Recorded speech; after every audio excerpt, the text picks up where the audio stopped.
I never imagined a birthday celebration could feel like the backdrop for the unraveling of a marriage.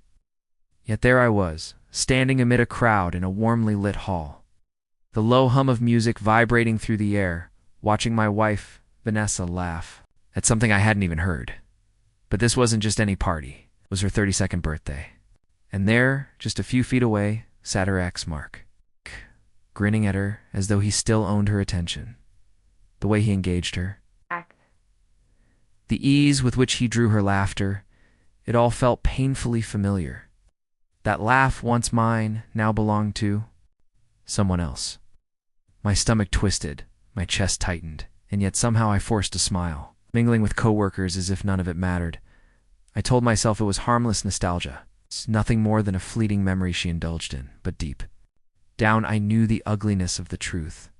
It was not innocent at all. When the moment came to offer her a birthday kiss, a small gesture meant to be familiar and intimate, she recoiled as though I had struck her. "Don't touch me." "God, you're so needy," she snapped, her voice sharp, enough to make nearby guests flinch. The words hit with the force of a punch. My face burned as Mark raised an amused, triumphant eyebrow, clearly relishing the scene. Vanessa's best friend, Emily, leaned in, whispering with concern, "Are you okay?" But it wasn't a matter of mere well-being.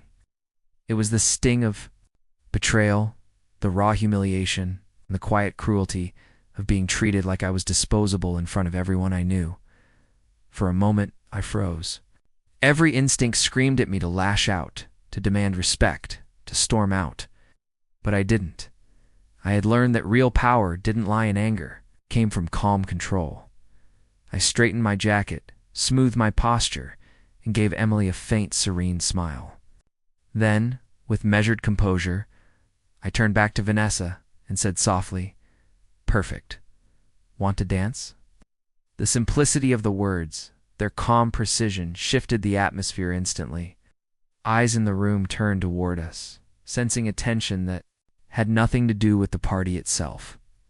Vanessa blinked, confusion crossing her face. I could almost see the gears turning in her mind, unguard, disbelief, panic. Mark shifted in his chair, sensing that the easy triumph he had expected was slipping through his fingers. I extended my hand, not with need, not with desperation, but with clear authority. I was offering a choice on my terms. The music slowed, becoming intimate, and the room seemed to close in around us. Guests whispered, exchanging glances.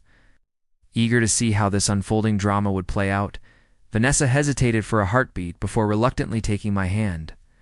I led her into the center of the dance floor, allowing the glow of soft lights to accentuate every subtle movement. I didn't grip her tightly.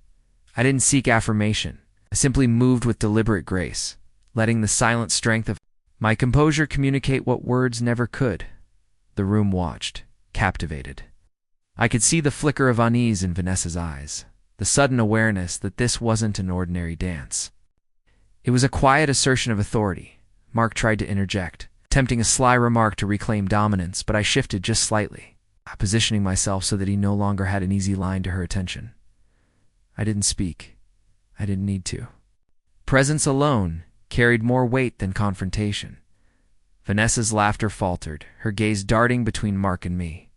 Beneath the surface, I felt her panic the realization that the man she had casually dismissed, the one she had hurt without consequence, was unshaken, composed, and silently commanding the room. Every lie she had relied on, every manipulation, now hovered exposed in the tense air. I danced with slow, controlled precision, each step reinforcing the unspoken truth. I was no longer someone to be pushed aside. The whispers grew, friends exchanging knowing looks. Having witnessed the public humiliation, they now watched the transformation unfold. Vanessa's carefully maintained mask of superiority began to crack. The ex's confident smirk faded. Vanessa's attempts at charm and sarcasm fell flat against the quiet authority I radiated. By the time the song ended, the room was silent. Every eye lingered on her. Every thought acknowledged the collapse of the image she had so carefully curated. She tried to laugh, brush off the tension, offer explanations, but it was futile. My measured silence had spoken volumes. I had exposed the truth she had worked so hard to conceal. When the evening ended, I didn't storm out in rage.